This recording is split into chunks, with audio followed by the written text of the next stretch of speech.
I had a career as a professional at a really big company in the Fresno, California area. I had great performance evaluations, but unfortunately I had a terrible bicycle crash in the Sierra Mountains. I asked the company if I could take medical leave and requested accommodations, but they fired me instead. They even tried to say that I resigned.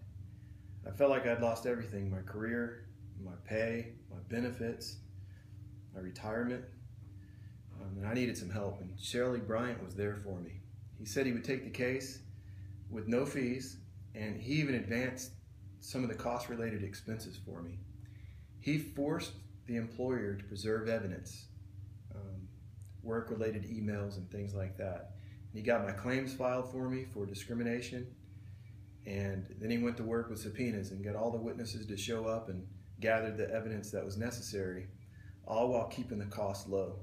He stood up to a really big employer and enforced my rights. That's important to me because I don't want this type of thing to happen to other people. And Shelley was more like a friend to me.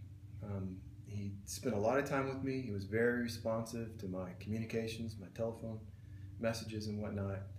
And I would highly recommend the Bryant Whitten Law Firm.